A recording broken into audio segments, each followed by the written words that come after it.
I would try one. Here's what I would do. I would do one where you see the whole table. And then I would try one where we hold up these two dishes and it looks larger than life in front of us. Okay. So first do the whole table maybe. Let's do it. 1, 2, 3. I'm just taking meal. And like, I'm not that good with these shock expressions. Lots of people are better than me. I often actually just keep it natural, like taking a bite. Okay, so should we... It might even be a screenshot of the video that I'm... Then I'm not going to use the community. So sometimes I actually don't even use the photo. It's more of like from the actual camera when my wife is filming and I'm just like mid-bite. But yeah, let's, you want to take a bite or do you want to just do the pose You tell first? me, you're directing Let's me do the to pose first. Okay. Let's do the pose first. And we could just, I'm doing the full table first. And Okay. eye contact with the cameras? let's do eye contact with the camera, yeah. Perfect.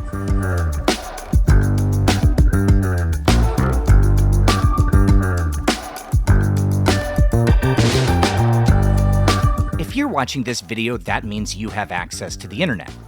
And if you have the internet, it probably means you know Mark Wiens, the godfather of food vlogging. 3.5 billion video views, almost 13 million subscribers across 3 YouTube channels, and that's not even mentioning the HBO show, the collab with National Geographic, and the popular restaurant. But Mark Wiens isn't just a guy who eats on camera. He basically created the niche, signing on when YouTube was a very different place and inspiring legions of followers. So today we're going back to the beginning, hearing the stories of the wild early days and finding out what it really means to be a professional eater. Okay. Okay, then let's do one at, maybe you could try 0.5, where these are gonna look bigger than they actually are. Look at me. And then we're gonna lift this that is up. perfect. And now let's look at the camera, Adam, and just kind of be like,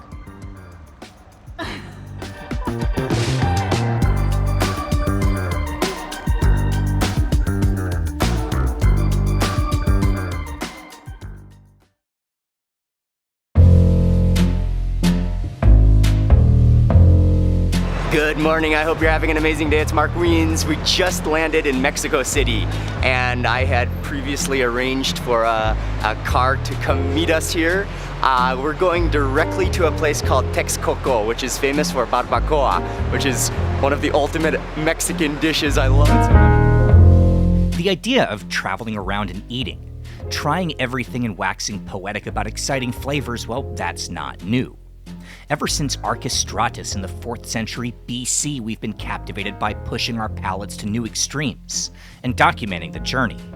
Marco Polo wrote pages about fermented horse milk in Mongolia. Ibn Battuta described Dong Po Ro in China and lavish banquets in India, and Thomas Jefferson devoted more time to understanding French fries and Italian pizza than he did working on the Declaration of Independence. But actually making a living from just eating, well, that starts in 1803 with the first food critic, a French aristocrat with the aristocratic-sounding name of Alexandre Balthazar Laurent Grimont de la Reynière, who self-published a series of guidebooks, forgotten now but once so influential they coined the terms gourmand and gourmet. The New York Times pioneered actually employing someone to review restaurants in 1859, and the first to travel just to try new stuff and write about it, well, that starts in 1935 with Duncan Hines. Yes, that Duncan Hines. 2 years later, food would debut on television, a BBC cooking show in 1937, followed by James Beard a decade later in the US, a program simply called I Love to Eat. In 1993, The Phantom Gourmet would hit the air in Boston, becoming the first example of a video format food program that included no cooking, just eating really good stuff. The next step in the evolution from journals to newspapers and TV shows was the internet. Jim Leff, a jazz trombonist, blogging about his own food exploration starting in 1997, a website called Chowhound. And in 2002, Anthony Bourdain's A Cook's Tour brought viewers to the other side of the world, lighting a fire for a new generation that would soon have access to smartphones, digital cameras, and YouTube. Looking back, it was inevitable that someone would not just put all those pieces together, but find a way to make it a career.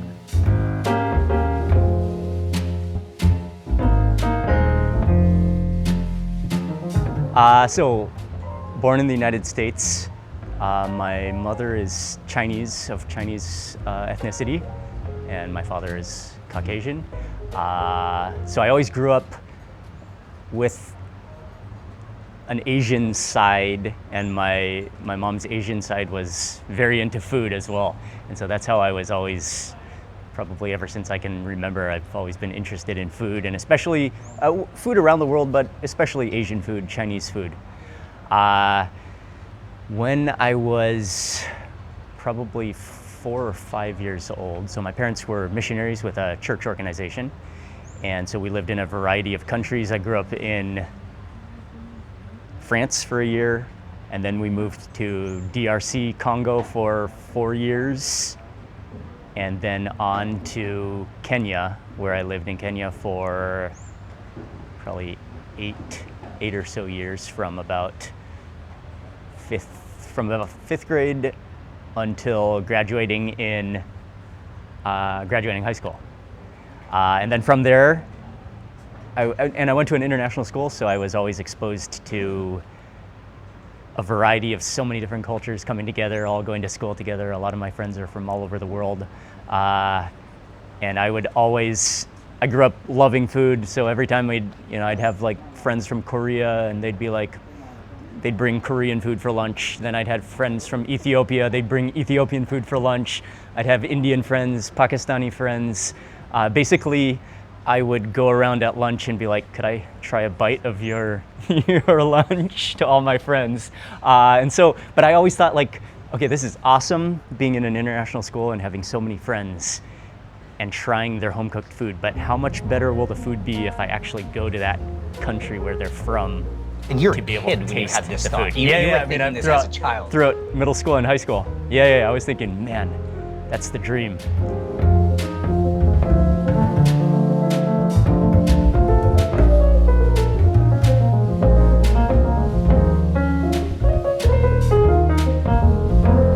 Your last country that you lived in Africa before you graduated high school was Kenya? Kenya, yep. Okay, so you leave Kenya, you go to Arizona State. Yeah. When you started college, did you have an idea of what you wanted to do for a living? Did you say, I want to be... No idea. No. I actually even decided to do a degree that was completely generic, because I had no clue what I wanted to do, which was called Global Studies, which is basically just to get a degree without any intention of doing anything. I wanted to basically bum around and eat, actually. So you knew that when you started school that you weren't going to finish and stay in Arizona. You kind of had that idea. Yeah, I mean, it was always my goal to finish university, and actually, and once I finished with university, to just get out and explore, but no intention or plans. So you finish. How did Thailand happen? So it was at that time, 2000. This is 2008. And I finished with university. I decided to go to South America for a little while. I was traveling around. Then I came back to the US. And it was right at that time, just when blogs were actually starting to become starting to kind of take off. And there was more information about starting to blog, like how to start a blog and how to make a website. Because up until that point, it was more about some social media sites. Facebook was around, MySpace was around, I think. I think Facebook was probably the dominant social media at that time. But I thought, okay, when you're posting photos on Facebook, it's like Facebook still kind of owns your content. I want to set up a blog or a website where I could post photos and stuff from traveling, that it's kind of like your own property. So I sat for a couple weeks and I gotta try to buy a domain name and figure out what this means and even is, and then start a blog. You're in Thailand at the time when you're having this No, thought? so I'm in between visiting South America for like 4 months, and then I went back to the US for a couple months. Okay. And then I was thinking, where should I go next? So I was trying to figure out, how should I start a blog? How could I document things? But was the idea at the time for the blog to be something that was monetizable, or was that not even no intention for that? It was just like, a diary plus something you owned, and like I was taking photos of food, so I was like, where could I put these photos? Where could I do something? But actually, I had no clue of the possibilities that were available, and even that, I don't know how many people at that time in the world were actually financially, like actually making a living. Maybe they're making a little bit, but actually making a living from blogs. Yeah, not that many even people. YouTube wasn't really monetized back No, then. Like no, that wasn't. No, you know. YouTube was not really monetized, I don't think. Yeah, we monetized a YouTube channel in like 2006 by. It was monetized? No, we would go to my friends and I, at our little stupid talk show, we would go to businesses and we would just say Facebook, MySpace, YouTube, and people would, everyone wanted to be a part of the wave of the future, because it's 2006, 2007. You kind of knew the world was moving online, but nobody really knew what direction that was going to take. So we would just come in and say, can we just have a free sandwich if we talk about you on the show? And that was how we sustained ourselves for a little while. Nice. But were you a Bourdain guy? Were there people who you were watching and following that were... At that time, throughout university, I was watching Bourdain. Bourdain was a big influence for sure, because he was really the pioneer of getting out to so many destinations and showing the real culture in food. So yeah, for sure, Anthony Bourdain, Andrew Zimmern. Just Andrew Zimmern was cool, and trying all these unique foods.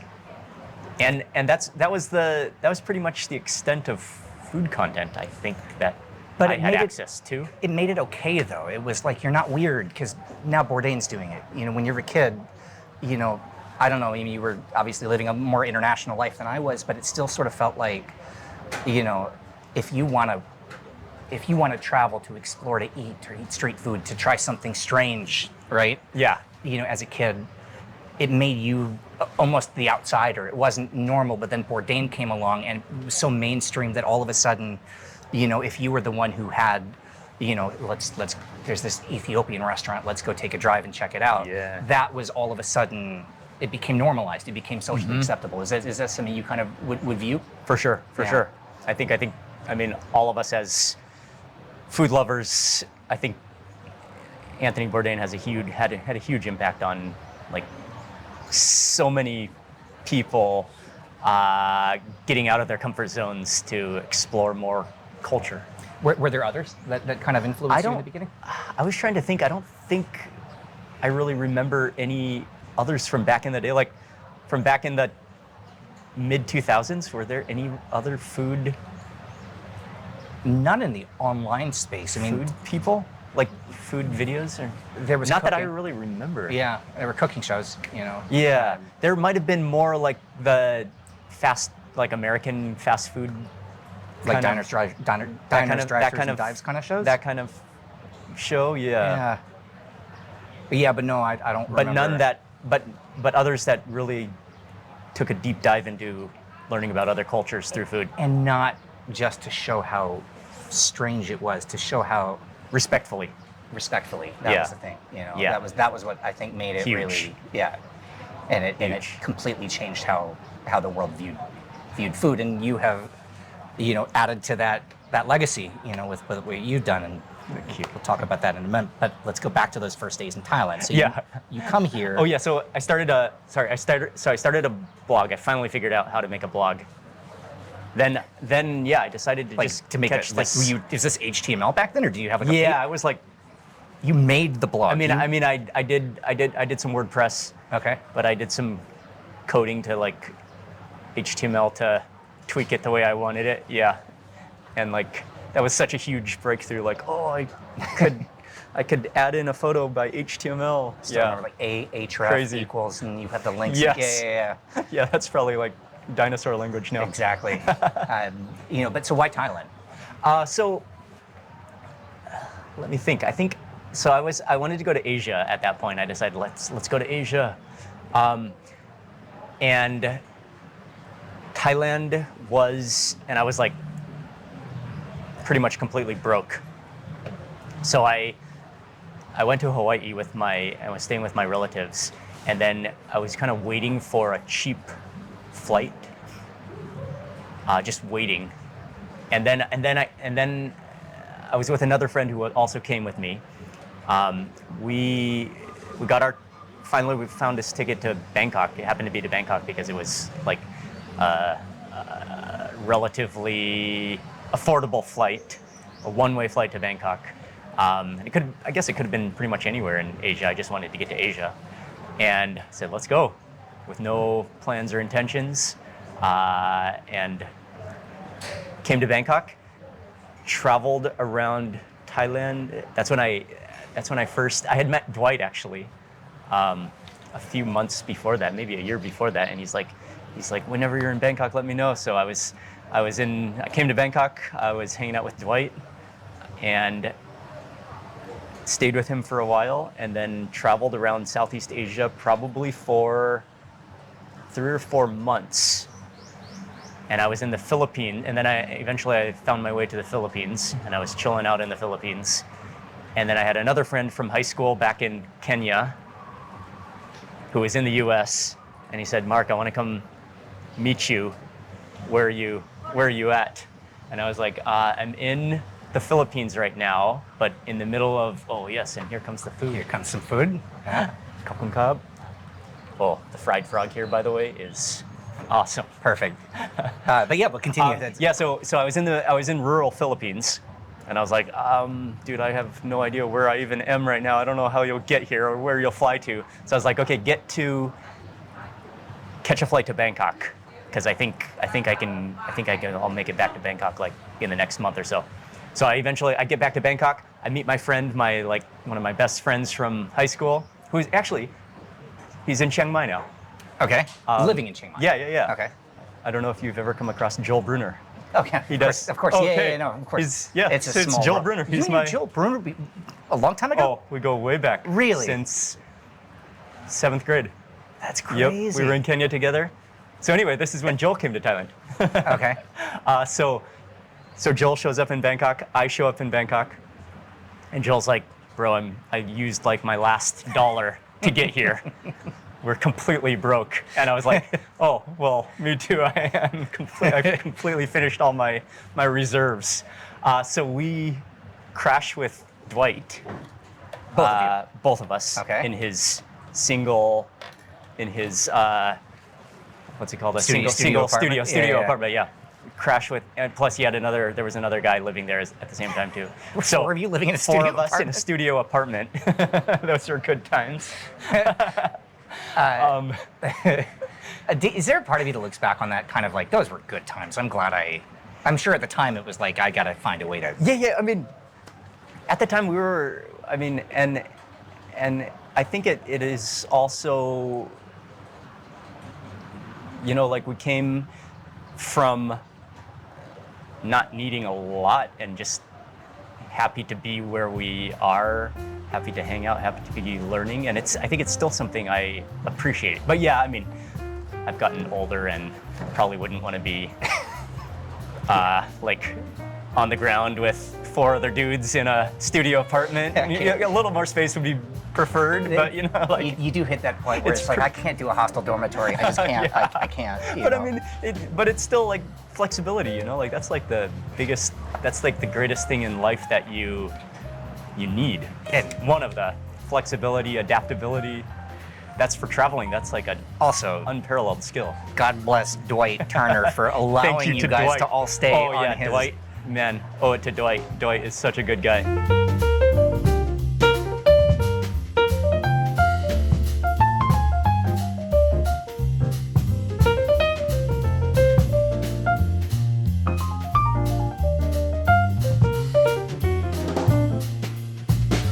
I talked to Dwight yesterday. I hadn't seen him or spoken to him in a while because he's back in the States. But I told him, if we're going to be sitting down, because I knew some of these stories from Dwight before. So what should I bring up that might kind of be a cool callback to the first days in Bangkok that Mark might not think about often? Oh, or yeah. Certainly has never been asked about in an interview before. And Dwight says, you got to ask about a couple of places, first of all. Back then, I don't know if it's because you guys were still learning Thai, and then Dwight spoke Thai before you came here. Yeah. But Dwight had already been here a few years. I had my same kind of examples as the food's coming to the table. Oh yeah. It's okay. You can put it down while we're talking. Yeah, Thank sure. you. This is our. Your waiter, special waiter. Thank you. Thank you. Can we have more ice too, please? Thank you. But you know, when you first move to a new place, you don't really know your way around. You kind of give nicknames to these places. Yes. So he brought up microphone Yes. and pumpkin lady. Yes. That's two that I had to ask you. So tell me about microphone and pumpkin lady. So those are two food spots that Dwight introduced us to, which were in his neighborhood. Absolute legendary places that we would go to. I mean, what was great about those days is that nobody was really thinking about social media. We were just all eating to have fun. You're in the which moment. We still do, but it's different. Yeah, you're in the moment. So microphone was the 4 a.m., the open till 4 a.m. street food stall that served Bourdain. They served kamukrab. They had probably some. I think they're famous for kway chap as well. But it was down the alley at Victory Monument, and basically they got that nickname because you would go to your table. I don't know if they might. I haven't been there in years, but I think they still do this. Okay. Anyway, they have tables down the alley, and when you make your order, they call it out on a microphone. So like, because there's like 3 different stalls. One stall specializes in Bourdain, one stall is the mukrab stall, one stall is the kway chap. So they call out your order, like kway chap. They call it out from this microphone. Yeah. And they're also one of the fastest street food stalls in Bangkok. So they assemble it, and the guy, he's known for sprinting down the alley with your whatever you ordered. And as far as you know, it still exists, this place. I'm pretty sure, yeah. I'm Okay. pretty sure. I don't know, now again, I don't know how they've changed. It's been years since I've been there. Hopefully they have kept the microphone though. But yeah, the microphone, that's why they were called microphone. And what about pumpkin lady? So Pumpkin Lady was the great ahan tam sang, like general all-purpose stir-fry Stir-fry lady, restaurant, yeah. whatever you want, made to order little restaurant just down the road from the apartment that we all stayed at. And so we would go there probably, I want to say 4 or 5 times a week at least, to the point where like we would eat so much food there and we'd eat so often that we'd see like the progression of the restaurant. Like they'd get a new computer and a new and a new TV like after a few months, because we would be eating so much food there. Like we'd order 10 dishes a day. You know, one of those places that you feel like you're home. And the reason, and it was like, I think it was two sisters and a brother. So it was a family-run little restaurant.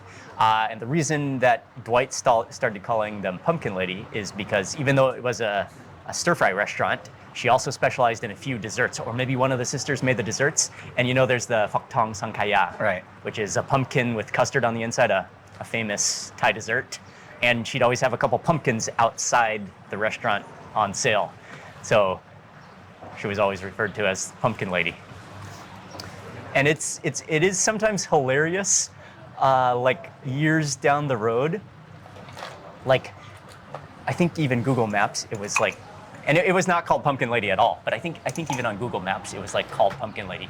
And like, once social media was invented or came about, I remember sometimes seeing like some people posting Pumpkin Lady, even though like I don't think they had any relation to like the original stories. But that came which from is you. always So somebody calls it Pumpkin Lady. hilarious That was too, you and Dwight. which is That all was- hilarious to see sometimes, you know. That's so funny. So if you see anybody who's reviewing it and calling it Pumpkin Lady, you guys started that name.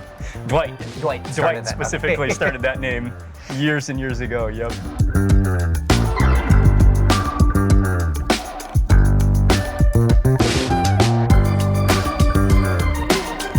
In 1998, at the height of the dot-com boom, a handful of engineers and programmers launched something called Confinity, an online payment interface. Just 4 years later, with a new name, PayPal would go public, bringing in windfall profits to a group that would come to be known as the PayPal Mafia, who with their earnings would revolutionize Silicon Valley. There was Elon Musk, the largest shareholder, now the richest person on Earth. Peter Thiel, the co-founder who would invest his profits into Facebook and later Palantir. Reid Hoffman would end up creating LinkedIn. Russell Simmons and Jeremy Stoppelman, who together co-founded Yelp. Yishan Wang, who would become the CEO of Reddit. And Chad Hurley, Steve Chen, and Jawed Karim, who decided to take their money and set up a platform for sharing videos. YouTube would launch on April 23, 2005 in beta testing using the tagline, "Tune in, hook up," intended as a dating site. But after 5 days without a single video uploaded, the team abandoned the dating idea, and the rest was history. Within 3 months, 30,000 users a day were visiting YouTube, and that number would surge to over 1 million by the start of 2006, a year in which Time magazine would name it the Person of the Year, or more accurately, YouTube users. And so fast would be the rise that by the time of that magazine cover, the website had been acquired by Google for $1.65 billion. With Google's backing, YouTube became a hub for viral content, short clips and comedy sketches, creating a new class of well-known creators. The improv tandem Smosh would be the first to hit 100,000 subscribers in 2007, and Fred, the alias of Lucas Cruikshank, reaching 1 million in 2009. But few people at that time saw YouTube as a means to earn a living. The platform wouldn't be monetized for creators until 2012, and for the vast majority of users, it was just like Facebook or any other personal blog, a chance to post random stuff to entertain friends or family, or an album to store whatever someone might have recorded on video, with no expectation anyone would be watching.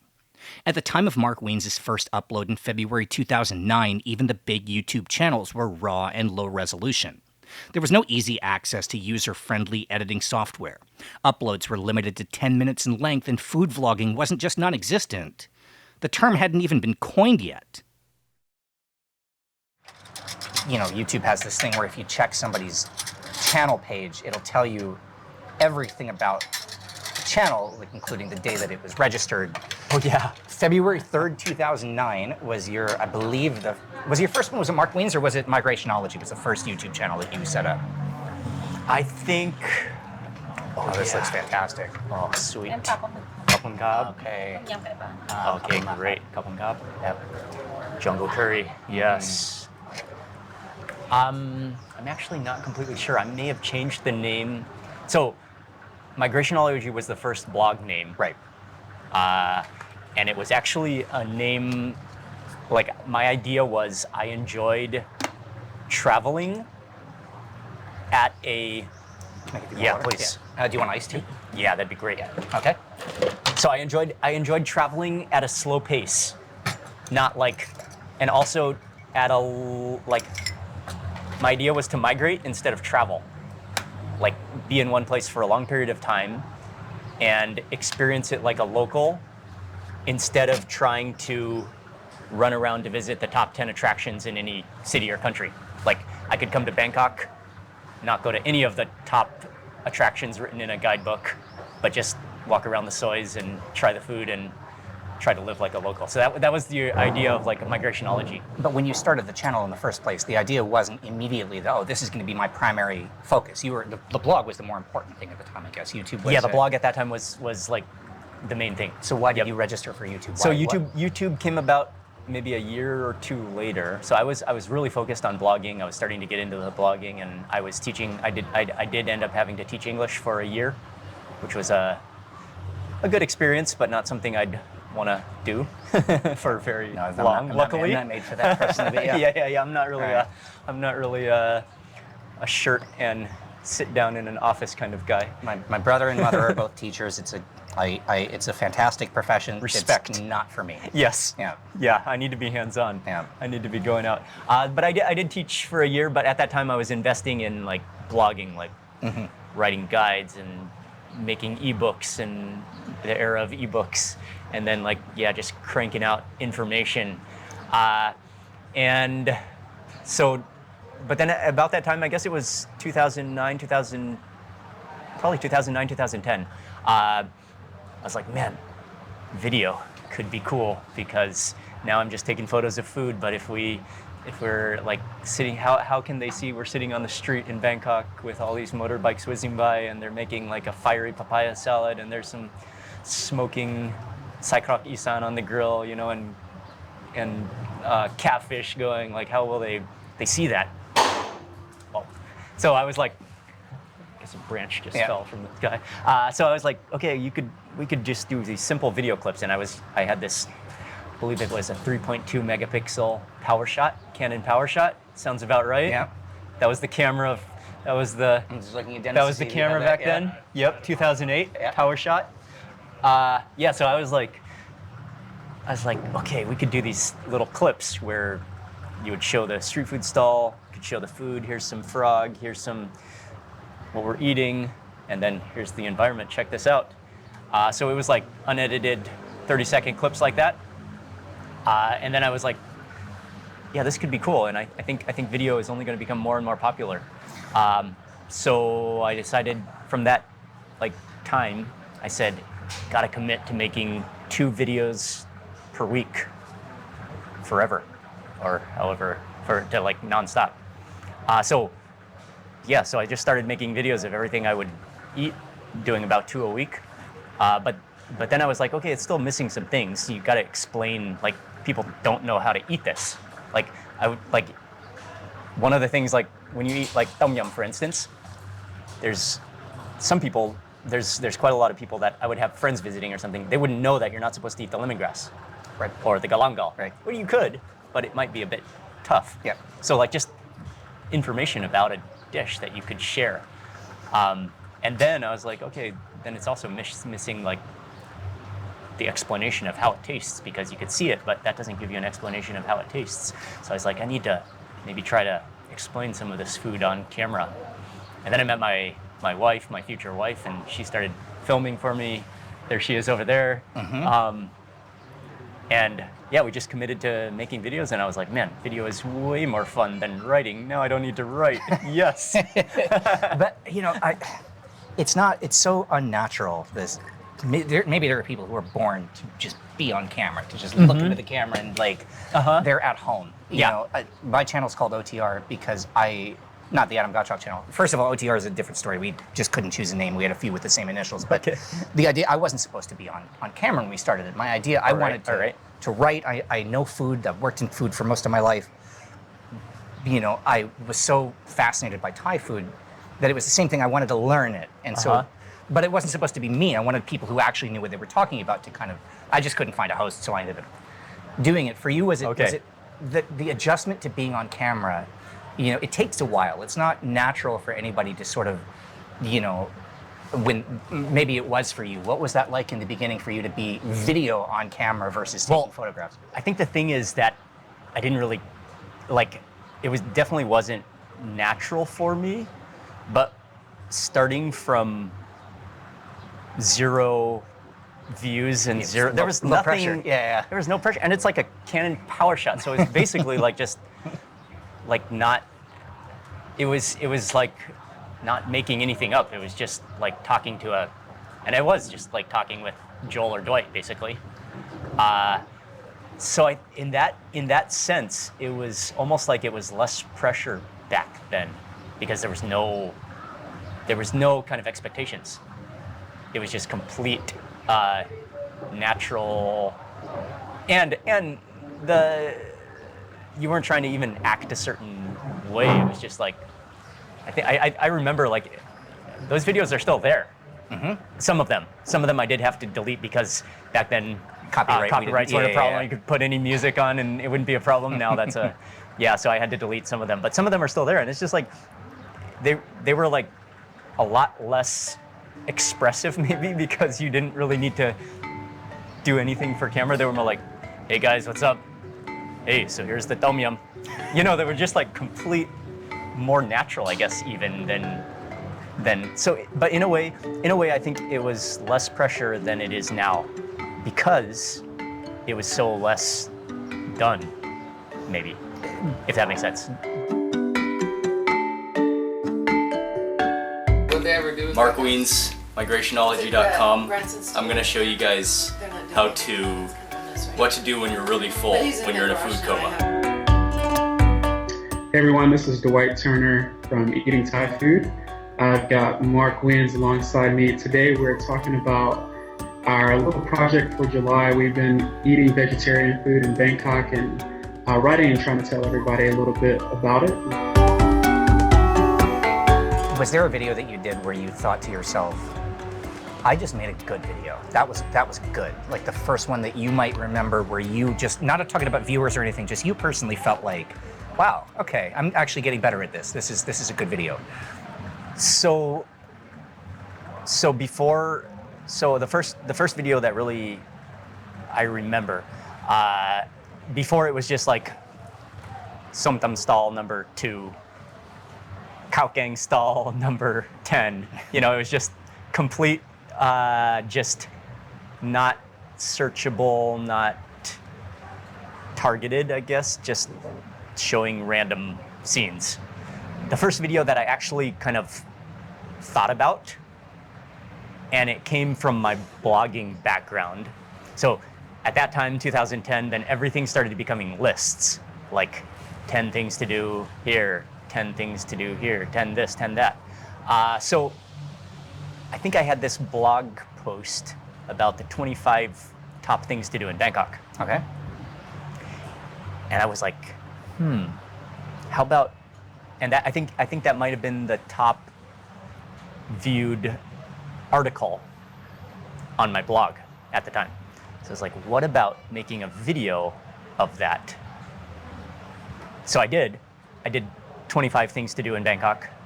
But that was the first video, I think, where I was like thinking about a target. And you had to edit, you had to really, like, I would imagine that's Yep. something you have to sit down and learn. What were you using at the time? Was it Final Cut or? I think it was Premiere. Yeah. It was Premiere, but I remember my computer was so slow it couldn't edit anything. I'd literally have to, like, the lag was so bad that I'd have to like just cut without even looking at the picture. and even then, I remember I had this one video. I'm laughing. Dennis is over there looking angry because I'm sure this is triggering memories for PTSD for Dennis. Yeah. I remember, okay, actually, Joel and I, we went to Cambodia. Okay, I just bought this, from the Power Shot, I bought this camcorder, which I was really psyched about. This mini camcorder. I was like, this is, yeah. Yeah, okay. I don't even remember, I think it was like a $100 Sanyo camcorder, but like kind of mini, not too big, you know, like, I was like, yes, I'm gonna just film everything. So we took a trip to Cambodia, and I did this little documentary. And I remember editing it somehow, but like my computer was too slow to export it. So I was on this mini, and I think the video is still there, this mini Cambodia documentary, which is actually hilarious. It's super hilarious, just the whole video. How did you troubleshoot it? What did you have to do? So I gave up, actually. I said, like, I can't export it. Like, my computer just crashes, and I literally have no other friends with better computers than me. Like Dwight, Joel. Like, I gave up, actually. I gave up. I had this documentary, this 10-minute documentary that I was so excited to publish. Literally for maybe a year. And I kind of forgot about it because I was like, there's no way. Until I met some friend, a German friend, who was he was in IT, and he had this powerful computer. And I was like, bro, could I try loading my Cambodia documentary? And it worked, and it like exported, and I published it, and I was so excited, but it was so old. Like, by the time I was able to even like process that video, but that was pretty funny.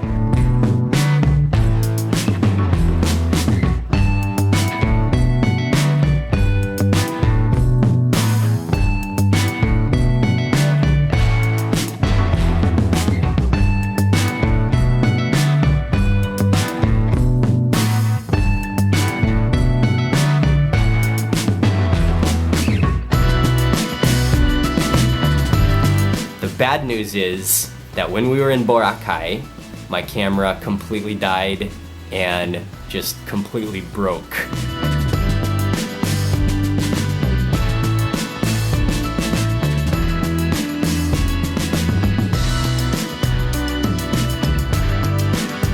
made it back to the camp. That was just mind-blowing scenery. Tonight for dinner we are eating a dish called zarb, which is a local Bedouin dish, and that's one of the reasons many people come to Wadi Rum is to eat this dish.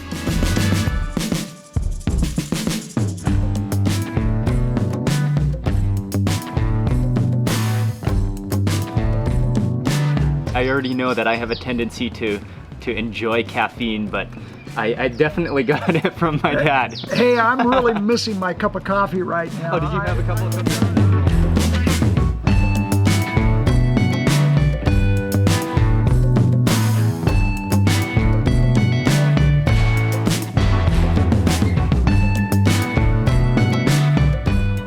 Was there a moment when you realized people were watching? You know, like whether it was somebody coming, whether it was just watching the numbers. I don't know if you were big into analytics back then, or you just had one video that kicked off. Obviously, I'm sure we all remembered the first one that, you know, after a long time of you put a video online and nobody notices, and all of a sudden you see it start to grow. What was it for you? So I don't know if there's a pinpoint exactly, because at that time there was just so little content about food or about, so I think it was more like a gradual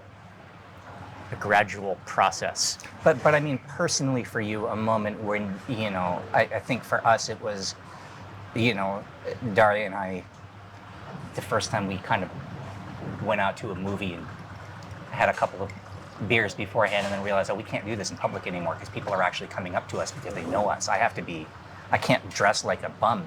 You know, I have to kind of present myself reasonably going out in public because people actually know who we are sometimes. And what was, you know, that was a crazy realization when you start to have that. And it kind of happened all at once.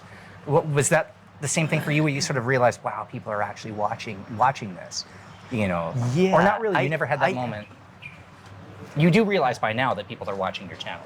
Yeah, but sometimes it kind of seems surreal because you know, I mean, I'm just a very typical dude who likes to eat and likes to just walk around and find things like millions of other people, and so it's luck. Sometimes I just feel lucky and surreal to actually be earning a living doing this and creating stuff, which is fun. And I really do think anybody with a passion could do something similar. It definitely takes more effort probably than a lot of people think, and more time, never ending, and like endurance. But it really is something that anybody has a chance to do. I mean, we are lucky to have access to good internet, to technology now, but yeah, it is. So I sometimes don't. I mean, I still feel like just any other person who loves to eat around the world.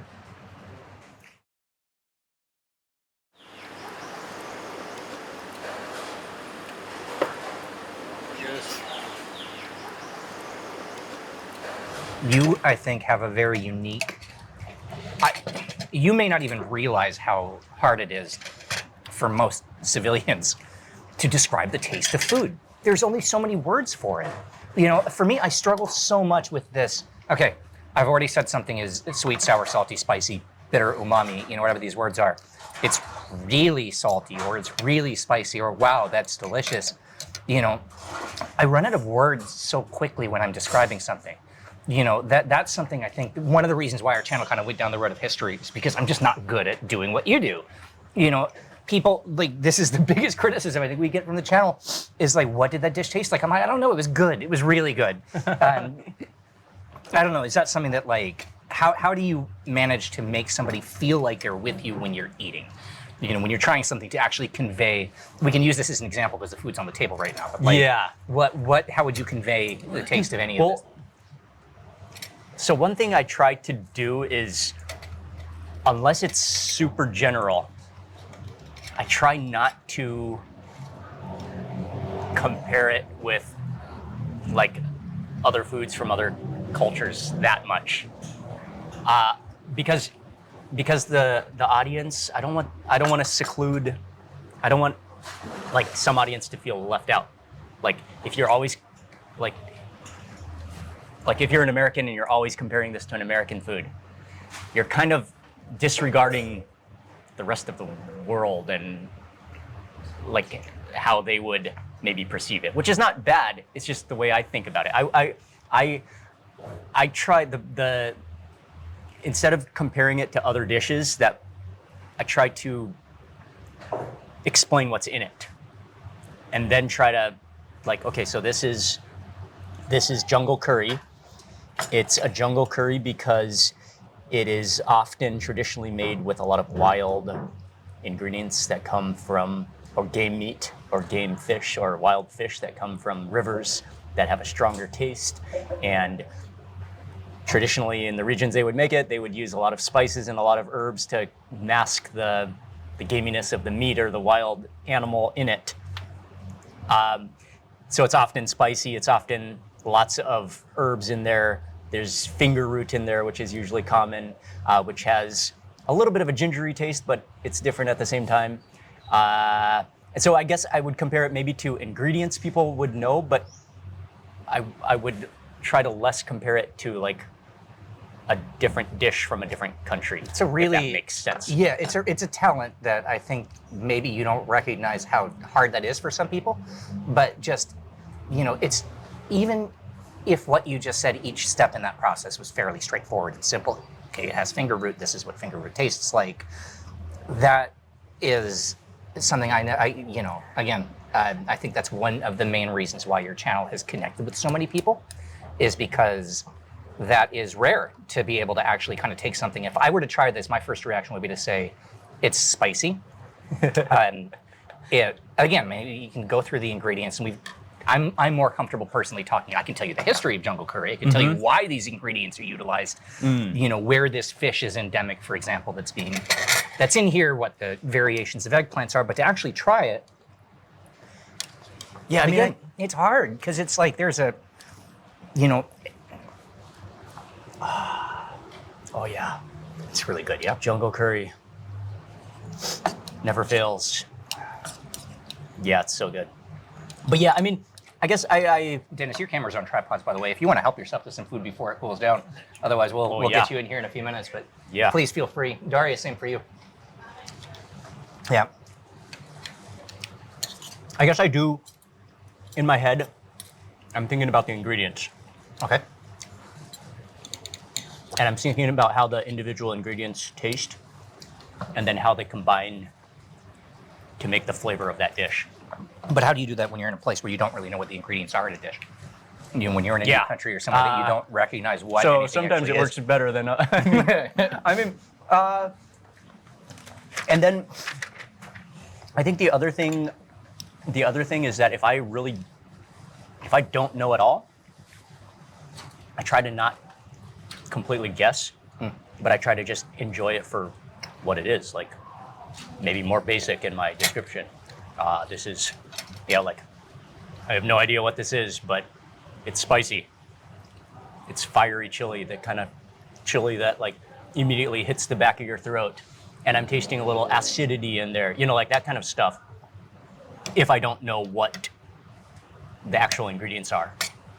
So I guess that probably That's a great answer. Yeah. No, it's easier said than done when it doesn't come naturally, but, you know, let's try the beef here. And then there are those times where I don't always know exactly what I'm eating. I'm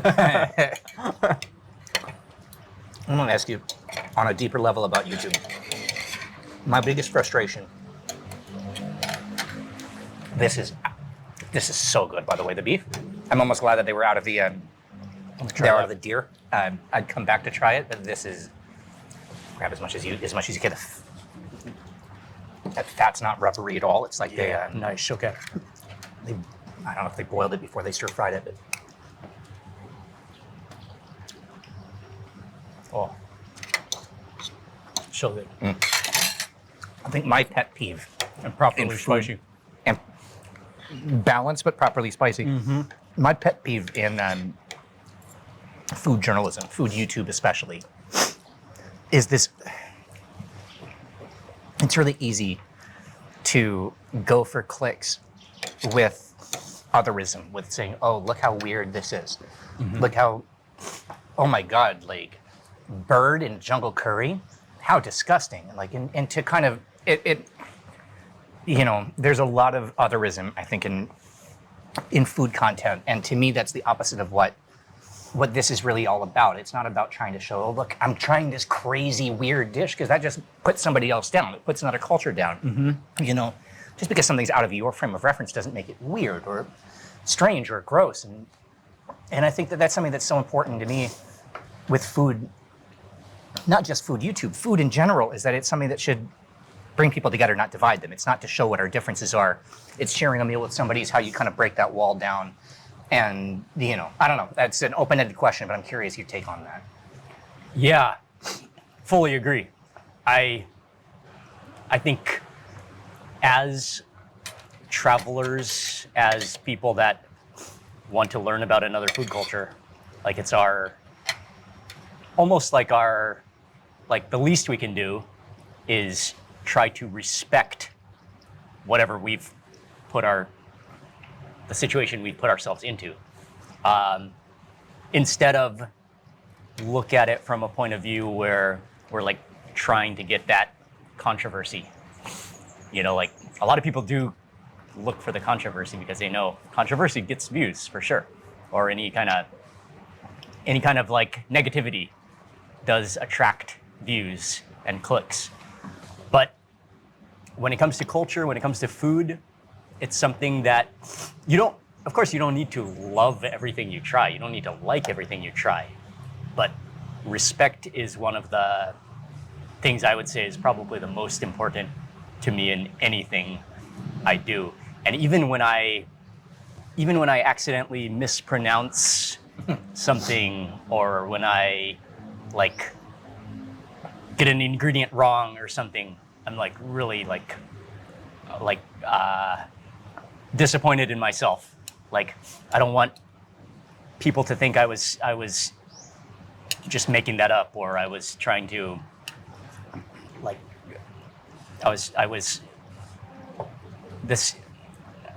I want to just show as much respect for every dish that I try as possible, regardless if you really love it or not. So I guess I come from it from that perspective, and also keep an open mind. And then I guess there would be some dishes nowadays that I would also try to potentially avoid if they're too controversial too, especially if they're, like if it's illegal or if it's endangered.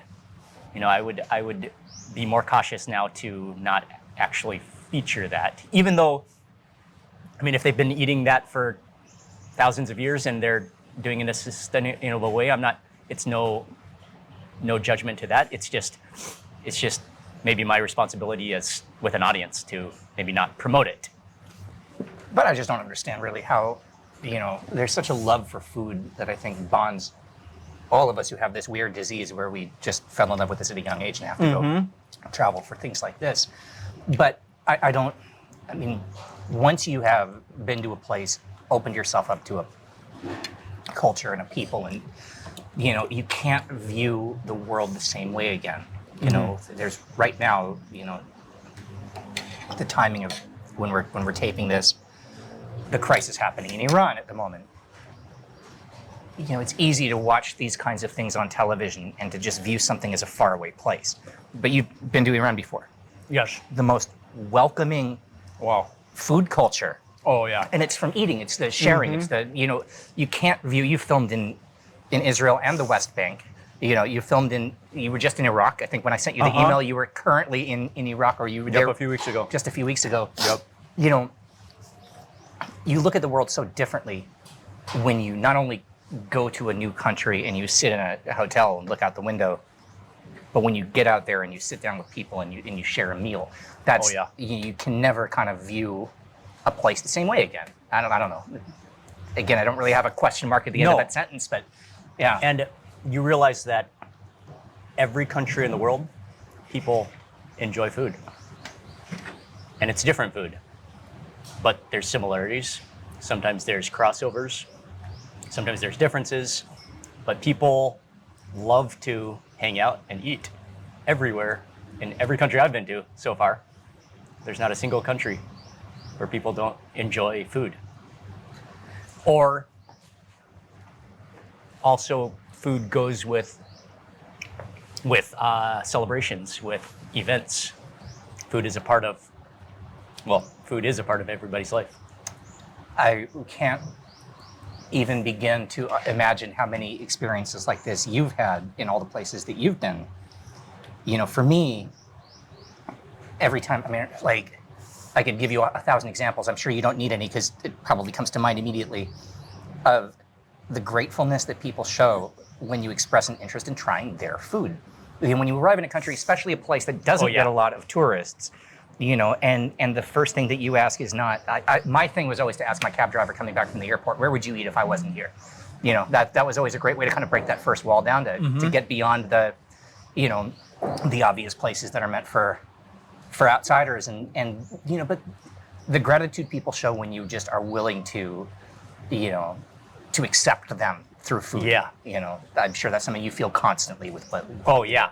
Yeah, there's, I think even if you just remember the name of a dish, like not a mainstream dish, like if you, like let's say you're in the US and you even mention, like, to a Thai person, not just somtam, but somtam bubala, or like, or you're like, I really like somtam hoi dong, like the cockles, with the fermented cockles.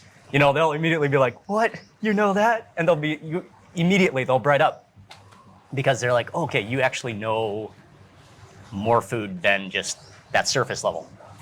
And it goes for every single culture. Like, if you mention, like, if you meet somebody outside of their country or even in their country and you said, like, you know, like, I didn't just eat the pad thai of that country. I really dug deeper and tried the local dishes.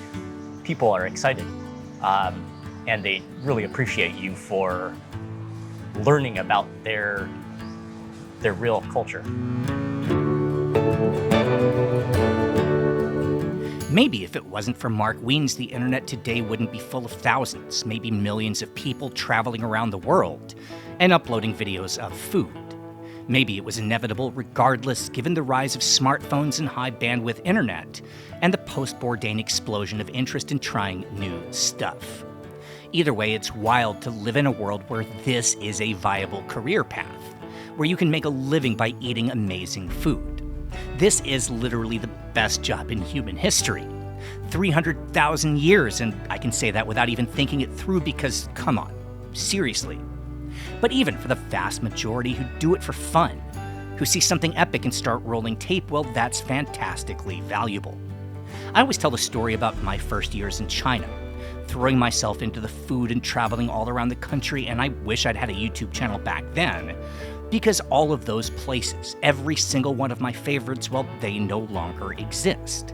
17 years is a long time in the restaurant world. Buildings get torn down, neighborhoods are redeveloped, maybe a cook retires without anyone to take their place.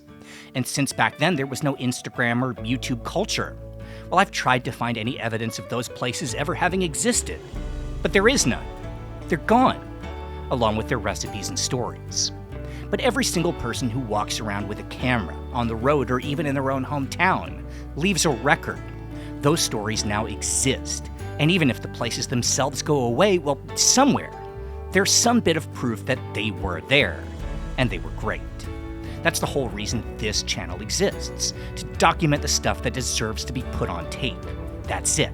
Every video we post is with that in mind, and it doesn't matter if it goes viral or gets buried in the algorithm. It's there, and we've done our jobs. Same thing today. Mark Wiens has been interviewed before, and he'll get interviewed again, but hopefully by rolling the cameras today, we've at least somehow added to the canon. Because, I mean, that's the whole point of all of this.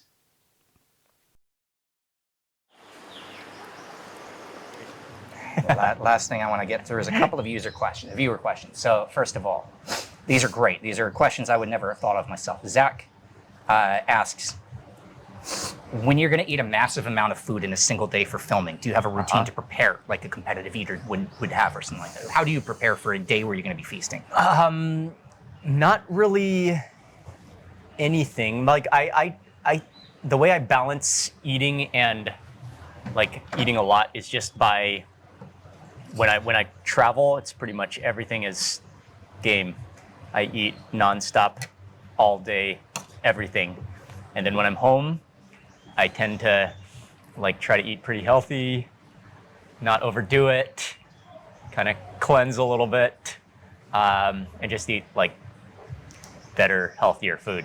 But I think going on these missions where you eat like 10 meals a day, kind of like just momentum. And I've always been a big eater. I could eat, and I think one of the things like luckily is things are getting harder now that I'm getting older. It used to be nonstop eating was possible, but it used to be like I would just be able to eat a meal and like 30 minutes later I could eat another meal and 30 minutes later I could eat another meal. Now that's not quite as easy as it used to be, especially when you're in places like Europe where butter and cheese are like yeah, but so, you said you so brought up, heavy. you brought up momentum. Still, if you're somewhere that if there's something you've never tried before, I don't care how full I am. I'm going to eat. Oh, yeah, that. exactly. Like, if I've never seen this before, I don't. Yeah, sometimes I don't know. I mean, we're probably similar in that I do have some friends that are not foodies, and they literally reach a point when they're like, I literally cannot take another bite. I don't think I've ever reached that point. I can always take another bite. Like one more bite, that's fine. Like, There's a great question from Raincoat. It says, do you see food any differently now that you're actually in the restaurant business? Pet Mark. So I will not take any credit that I do much at the restaurant in terms of like actually making the food or like operating it. My wife does a lot of that, and then our partners do a lot of that, and our staff, I mean, huge. Grateful for all the staff. But yes, I have more respect even now for the many restaurant owners across the world that it is a challenging job that like that some people are rewarded very well with, but others barely make it. And the amount of time, the amount of effort, the amount of customers you have to deal with, the complaints, the problems that arise, all of that, I think I even have more respect for every restaurant that we go to now. It's also the fact that people, when you have a restaurant, you are in your restaurant all the time, and the sacrifice of having a life. Yes. You know, and when, especially when somebody's been doing it for 50, 60, 70 years in the same spot, and we get to come in once, enjoy their food, and then we move on and go try it. But for them, they're there every day, and that was my life for a long time. But you know, when you really kind of step back and understand that part of it, it just gives you such an appreciation for these people who dedicate themselves to it. For sure. When you're just an eater and you walk into a restaurant and eat, you don't even think about what goes on behind the scenes. And so actually being in or having a restaurant, as you know, there's just so many things that happen it's challenging for sure. I'm going to skip this question because you've already addressed this, but just to get the name out there, because I responded that we were going to ask this one. Marco Wallenberg says in the early days you used the term migrationology. What was the concept behind that name? Oh yeah, you've already sort of explained that to us. It was about slow-paced, enjoying kind where of you migrating from place to place, really learning about the culture rather than just traveling to see the top attractions. I think that the answer to this question is going to be pretty obvious based on the shirt that you're wearing and the food that's in front of us. But Eric Cousino asks, is the spicy food thing something that you do for the channel? Or do you actually prefer everything really spicy? Burn your face off spicy was his words. Or off the air, do you prefer to eat food with a more balanced flavor? I love spicy. I love spicy. Oh man, I'm so addicted to spicy. That's why I moved to China. Yeah. Oh my gosh. I love spice. I mean, I don't necessarily love these spicy food challenges. I just like spicy food that's good food. So I was 25 the first time I had that ring of forehead sweat, and I would never be the same again. That was it. I was giving up my career, moving to China, learning. yeah, it's not like you want to try the hottest pepper in the world just as a challenge. I'm not into challenges. I just want spicy food with chilies that are balanced and just like the flavor is intense and it's just you can't go back. Two last ones. Thai Guy asks, I miss the old days when a lot of your videos were taped in rural family homes and were really slow and low key. Is there any consideration of doing more of that kind of focus where you try to find your way into family homes and you know? Oh yeah, I mean, I think we still do those every now and then. And sometimes I put those more on my second channel. Which is Mark Means Abroad? Mark Abroad, yeah, Mark Means Abroad, Abroad, yeah. which is more of like usually less edited, less planned, kind of spontaneous things, and could be slower paced as well. And the last one, this one was actually directed at me, but I thought in a very, how do I ask this? In a very kind of existential way, I would pass this question along to you as a perfect way to end this. Kat says, who is Mark Wiens? When I posted the question on Patreon, does anybody have any questions for Mark Wiens? So how would you answer that question? Who is Mark Wiens? I think I was also mentioning this, like I'm just like millions of other people around the world that just has a passion for loving food. I like to try new things. I like to explore new places, visit new places. I always love meeting people with similar minds. I like positivity, people that like look for positive things rather than negative things in everything. And I just, there's nothing more I like than just tasting a dish or a flavor like maybe I've never experienced before that just like blows your mind and you're like, this is a dish the world needs to know about because it's so tasty. Everyone in the world should.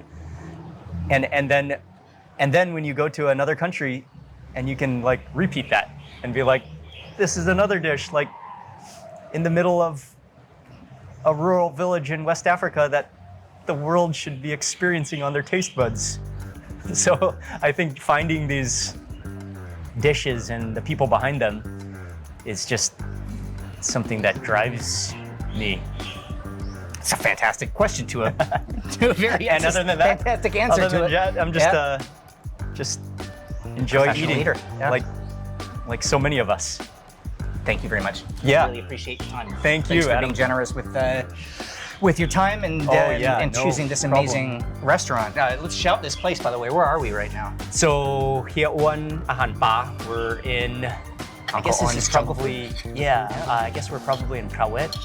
Yeah, like out here in Prawet. Yeah, kind of on the outskirts of Bangkok. Well, quite on the outskirts of Bangkok. Not too far, but yeah, this place is great. The owner, the staff are super friendly. And their jungle food is awesome and spicy, but balanced. And yeah, this place is cool. All right, I'm eating, so I'm going to stop talking. Thank you very much. Guys, thank you. Daria? Thank you, Adam.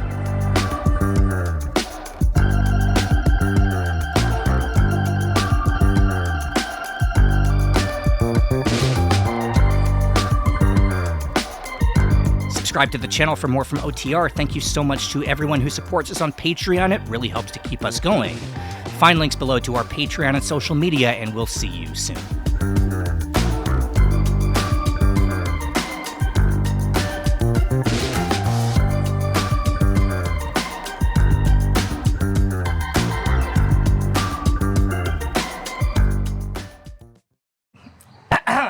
Does anybody ever come up to you and do an impression of Mark Wiens to Mark Wiens? Do you have people who come up to you that want to do the, I don't know, food reactions or anything? Yeah. Have you had that happen? Oh yeah. Yeah? Or sometimes they want to get a selfie with like a delicious face or something funny. How do you react to that when somebody comes up? It's a compliment, I guess? Yeah, for sure. Watch for sure. the channel. I just go with it, for sure.